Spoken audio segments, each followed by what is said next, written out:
یانەی هەولێر لە دوای بەڕێوەچوونی 7 گەڕ لە ڕکابەرەکانی وەرزینی خولیانە نابەکانی عێراق ئێستا یانەکە بە کۆکردنەوەی نۆخاڵ لە پلەی دێمی ڕزبەندی خولەکە دێت. هەولێر لە 7 یاری ڕابردوو لە خولەکە 2 یاری بردۆتەوە و لە 2 یاریش دۆڕاوە و 3 یاریشی بە بەرامبەربوون کۆتایی پێهێناوە. ئێستا بەرپرسانی یانەکە دەیانەوێت سوود لە وەستانی خولیانە نایبەکانی عێراق وەربگرن و لە ئێستاوە بۆ ماوەی گواستنەوەی یاریزانان چەند گۆڕانکاریەک لە تیپەکەی ئیماد ئەودا ئەنجام بدەن.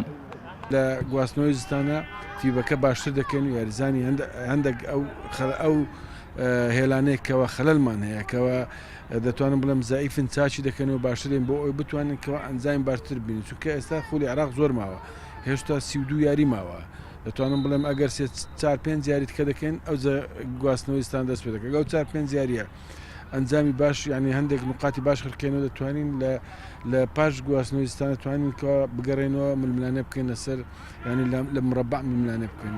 ئەنجامەکانی یانەی هەولێر لە خولیانە نایبەکانی عێراق بەلای بەشێکی زۆری هاندەرانی یانەی هەولێر جێگای دڵخۆشی نییە. بەشێک لە هاندەرانی یانەکەی پایتەختی کوردستان دەڵێن ناکرێ یانەیەک ئەم ناوە گەورەی هەبێت و بە تیپێکی وا بچێتە نێو ڕکابەرەکانی خولیانە نایبەکانی عێراق. ئێستاش ئەوەندە خاڵی بەدەست هاتێ خراپ نییە بەس باشیش نییە لە تومەوی هاندەران نییە لەبەرەوەی هەولێر چەند سارە منافەسەی دەوری ئاسیاوی و دەوری عێراقی دەکرد ئێستا ئەمە مەمنون بووین بەوەی کە برێندانە بە زیان ببینێتەوە ئەوە باش نییە لۆ ناوی هەولێر و لۆ یانەیەکی وەکو هەولێر. دوای وەستانی خولیانە نایبەکانی عێراق بۆهۆی ئەنجامدانی یاری دۆستانی هەڵبژاردەی عێراق بڕیارە ڕۆژی 22 ئەم مانگە ڕکابەرەکانی خولەکە دەست پێ بکاتەوە و یاری داهاتوو یانەی هەولێریش بەرامبەر بەیانەی ئەلحوسێن دەبێت لە دەرەوەی یاریگای خۆی. دەرباز ئەحمەد، کوردستان 24 هەولێر.